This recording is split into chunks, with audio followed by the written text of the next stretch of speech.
Hey everyone, in this video I'm going to be talking about a survey that reveals where Australian investors are investing the most, where they want to invest, how their portfolio looks, whether it's positive, negative, number of properties you can already see on the screen, the sentiment of Australian property investors, and will really allow you to understand how you and your thoughts, your portfolio, your location selection, your strategy stacks up against the average or the majority of Australian property investors. So if you're brand new to property investing, or especially if you already have properties, this video will give you a bunch of insight on how you're different or you're the same as everyone else. My name's PK and I help people build passive income through property investment using data without using any buyer's agents whatsoever. And this channel exists to help you get ahead in property. So if you want to get ahead, hit the subscribe button, turn notification bell on, and give it a thumbs up, give it a like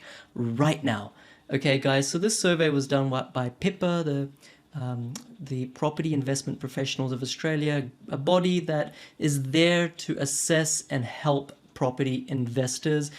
In fact, I'm myself applying to be a member of PIPA because it's a really good governing body. So I'm going to be going through 18 charts. Here's one in front of you. So you can see how you're different or the same as other property investors when it comes to sentiment, location selection, portfolio, strategy, etc. So the first one, how many properties are in your portfolio? So remember, this survey is done to predominantly already investors or predominantly people who are a little bit experienced.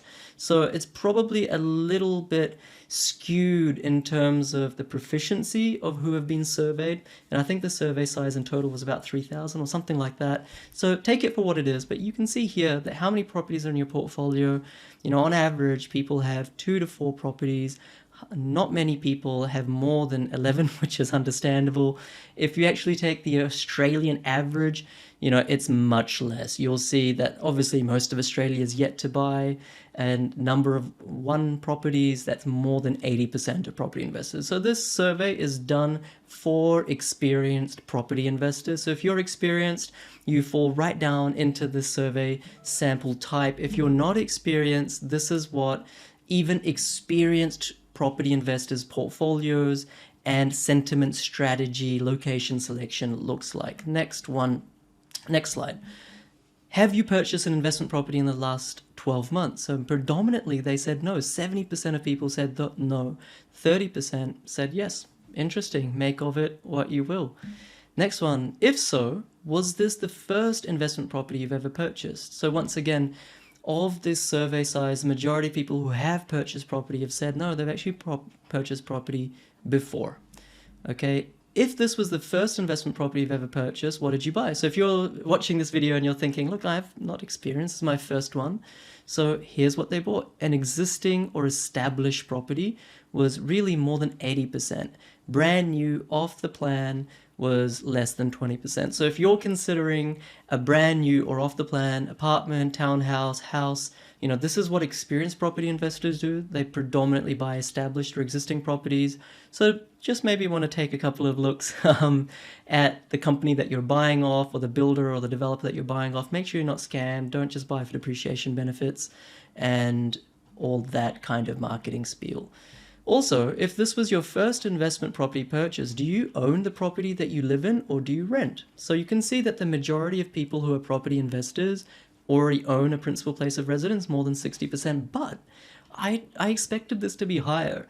Almost 40% of property investors in this survey are rent investors, which means that they're renting and they're building up their wealth through investing outside of where they live. And I can tell you that if you're in Sydney or Melbourne right now and you haven't yet bought your principal place of residence, the best way, or one of the best ways to actually buy that dream home, is not to buy an apartment in Parramatta or anything like that, but to rent vest. Rent somewhere in Sydney, buy in Brisbane, Adelaide, Perth, other regional places, positive cash flow, high growth properties, so that you can buy your dream home later. That seems to be what almost 40% of survey respondents are doing. Do you believe now is a good time to invest in residential properties? It's an age-old question. Everyone's asking this. And experienced property investors, the majority of them, more than 60%, are saying yes. In fact, hardly anyone, less than 20%, are saying no. And there's more people unsure that have, categorically said this is not the right time. So if you're still not sure whether to buy your first or second or third property investment, you can see the majority of experienced property investors are actually gung-ho. They're going for it. All right, are you looking to purchase an investment property in the next 6 to 12 months?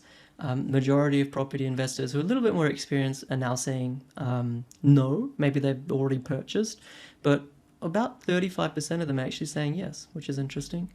If so, what type of property would you buy? So by a large margin, they're saying house. They're not really favoring townhouses, units, apartments, house and land packages, or anything else. Majority of them, more than 70%, almost 70%, are buying houses. So if that's what the majority of experienced property investors do, chances are that's what you should be doing as well. And would you buy an existing or established house, an off-the-plan unit, a new house and land package, vacant land, or something else? So once again, hitting home the point that experienced property investors are predominantly buying existing or established properties. Low maintenance, high growth, positive cash flow, hopefully good rent and tenant appeal. Just because it's established doesn't mean that maintenance is high and you can't get a tenant. That's just a myth. Has COVID-19 and strong market conditions made it more or less likely that you will buy property within the next 12 months? So it's actually made it more likely, which is very interesting, right? So it's strong market conditions, hard to buy property. COVID, is being unsettling, but it's actually made more people likely to buy property than not. So if you're sort of thinking, why on earth would someone buy property in such a volatile market? I mean, here's the stats. A lot of people are. Has COVID-19 and strong market conditions made it more or less likely that you will sell your property within the next 12 months? And this is really why the market is booming. No one is selling, guys. Less likely. Most of the people are less likely to sell their property. So demand was higher on the previous chart. Supply is lower on this chart. What does that mean? National property boom. It's not hard. Guys, if you're getting value, subscribe, hit the like button, turn the notification bell, tell me that you're actually getting value. We're almost about to finish, a few more slides. So in terms of return on investment with property, can you rank the most important to least important drivers? All right. So 10 is the most important one, or 0 is the least important. So they're saying that the most important drivers are long-term capital growth, which I don't disagree with. And then they're saying long-term rental growth, which once again, I don't disagree with. But I would have loved to have seen this green bar even bigger, because we really need short-term growth to be able to take equity by again and again and again, right? So I would have really liked to see this green as far right as the yellow, but it's still, number 3 and short-term cash flow. So I really like that. Other things like renovating for profit or short-term tax benefits, I mean, these aren't really long-term sustainable strategies for most people. In fact, I'm surprised short-term tax benefits are so high. That's not really an investment strategy. That's just a byproduct. In order of importance, why are you planning to invest in property? So why you actually want to do it? So there's various reasons, but the majority provide a better life, to be self-funded, to provide retirement, to retire earlier. All right, so if you're looking to be a little bit more self-reliant, earn passive income, retire early, that's what everyone wants to do. There's no surprises there. Where's a really interesting one? Where is the most appealing place to buy right now? Majority of people are still saying metropolitan markets, but I really like that this green bar is getting bigger and bigger every single year the survey's done. Regional markets, I love it, and coastal locations. That sea change away from capital city markets. Mining towns, good, it's very low. Thinking about your answer to the previous question, which state or territory do you believe offers the best prospects over the next 12 months? So where do you reckon asking investors they should be buying? In their own personal opinions, Queensland by far and away is the biggest driver of demand growth over the last 12 months and will continue to be. Here's the survey response. So if you're looking in Queensland, you're not uncommon, you're not atypical. There definitely is already a boom in Queensland. But here's the thing. Just because you're looking in New South Wales or Victoria or WA or SA or Tassie, that doesn't mean that you're wrong. In fact, by not following the herd, you can actually buy under market value properties. You can buy properties in slightly cooler markets at the bottom of their cycle.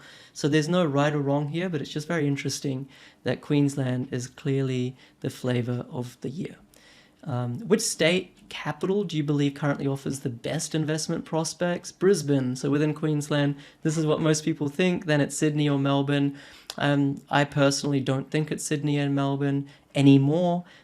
My own ranking would be somewhere like, in no particular order though, Brisbane, Adelaide, Perth, and then regional areas. Those are the areas that I would be most concentrating in, but that doesn't mean there's not opportunities elsewhere. Do you see property prices in your state staying the same, better, or worse in 12 months' time? So you can see that the vast majority of people think that they will be increasing in their state, where they live, where they know. So if you're sort of thinking there's a market crash imminent, there's going to be a huge correction in the next 12 months, that this is not the right time to buy, it'll be a better time to buy in 18 months from now, you can see that you're in the minority here. Less than 20% of people probably think the way that you think. And then the last slide. Do you intend to buy your next investment property in a different state than the one that you live in? I love the answer to this because the majority of responses, and there was almost 700 responses here, say yes. And this is great, right? Because if you're in Sydney, Melbourne, if you want to buy high growth, positive cash flow properties, you can't get positive cash flow properties, Sydney, Melbourne, not even on the outskirts anymore. So you need to buy interstate. Please, please, please do yourself a favor. Don't limit your thinking. Don't limit your belief. Don't buy in your backyard. Chances are that's not the best place to be buying, right? So look outside. You can do this without a buyer's agent. You just need a really good property manager. You really need to understand the data. You can buy anywhere across Australia, from Sydney or Melbourne or anywhere really. And that's what the majority of people are doing. So that's the survey, guys. You can see how you rank, or how your thoughts or sentiments, your strategy, your locations, your portfolio stacks up against these survey responses. And tell me in the comments below whether you think Queensland is going to outperform everywhere else in the last 12 months. If you think it will, leave a yes. Will Queensland outperform every other state in the next 12 months? That seems to be what everyone else is thinking. Do you think the same? Leave a yes below. If you don't think that Queensland will outperform, leave a no. Guys, I hope you got a ton of value. If you want to step up your learning, my podcast links below, my Facebook group links below, 10,000 people in there now. And if you want to really step it up, my website below, check it out. My name's PK. Remember, the most important real estate is your 6 inches between your 2 ears. I hope you got a ton of value from this, guys. Subscribe, and I'll see you for the next one. Catch you later.